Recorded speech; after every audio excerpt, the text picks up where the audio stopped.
Donc moi, en fait, je suis arrivée à l'école directement après le bac, en première année. J'ai fait donc 3 ans et demi ici, avec à partir de la troisième année les étudiants étrangers. Et ensuite, en quatrième année, je suis partie pendant un semestre à Barcelone. Derrière ça, donc le semestre passé, j'ai fait mon stage recherche à l'université de la Sarre à Sarrebruck. Et maintenant, je suis en train de faire mon dernier stage, le stage industriel, chez General Electric à Champignol, donc près de Nancy. Hugo, à tantôt. Bonjour à tous, Hugo. Alors moi je viens de Metz, du lycée Georges de la Tour. Alors comme Valentine, j'ai fait mes 3 premières années et demie ici à Nancy. Et ensuite, pour le semestre d'études, j'ai décidé d'aller à Valence. Et ensuite, j'ai reçu de continuer en Espagne, parce que c'est un pays qui me plaît beaucoup. Et cette fois-ci à Barcelone pour changer un peu, pour voir, comparer aussi à l'intérieur du pays, comment les différences entre ces deux villes. Et maintenant, je fais mon stage industriel juste à côté de chez moi, à PSA à Trémery. Alors, on s'intéresse à l'aspect linguistique. Est-ce que tu peux nous indiquer quel était ton bagage linguistique avant d'entrer à l'EIGM? Alors moi, au lycée, j'avais fait anglais première langue et allemand deuxième langue.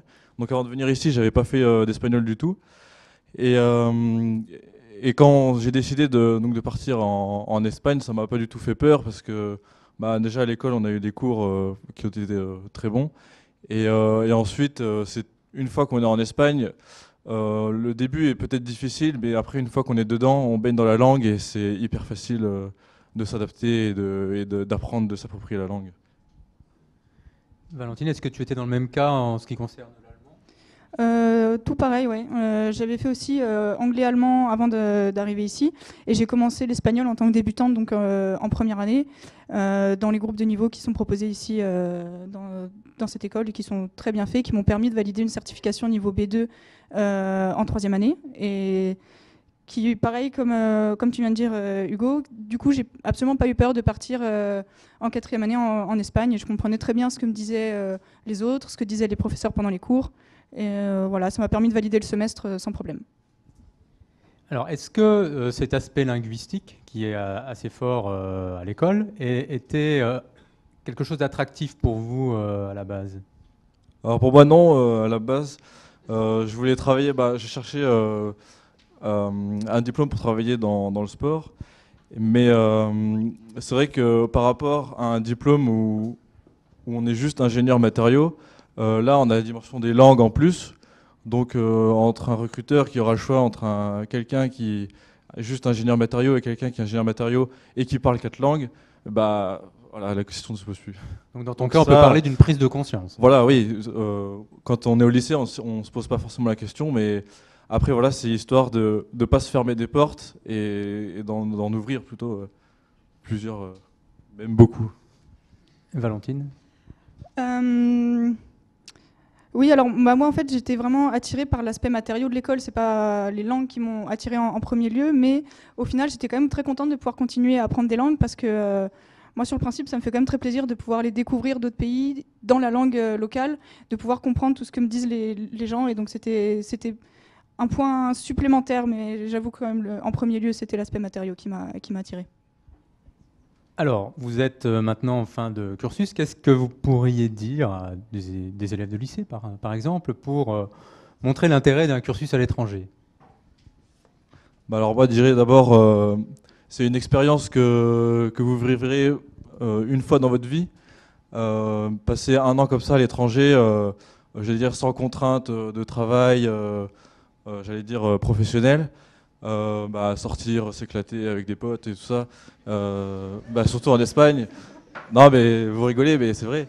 Et, mais j'allais dire en Espagne ou dans d'autres pays. Et du coup, c'est quelque chose que vous vivrez une fois dans votre vie quand vous êtes jeune. Moi, je dis, allez-y, foncez et éclatez-vous. Moi, je conseillerais complètement pareil de faire ça parce que je trouve que ça vous apporte une grande ouverture d'esprit et que c'est très très important pour vous construire pour la suite.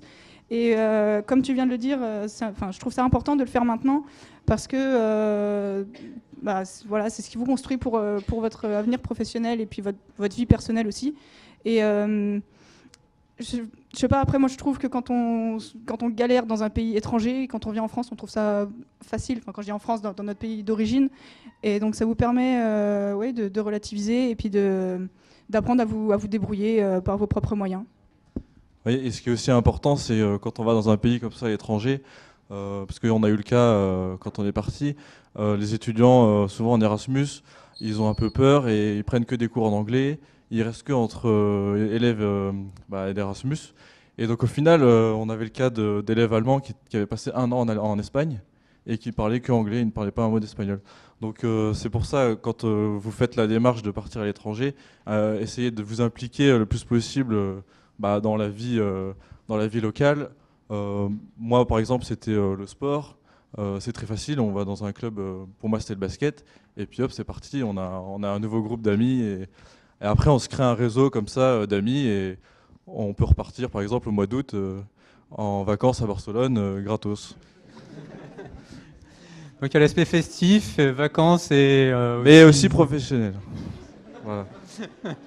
Bah oui, à ne pas oublier, on est comme là pour ça aussi. Non, oui, après évidemment, quand on connaît des gens dans le pays, on peut demander tu connais pas quelqu'un qui voilà, et puis après c'est parti, ça va très vite. Très bien, merci à tous les deux. Merci. Merci.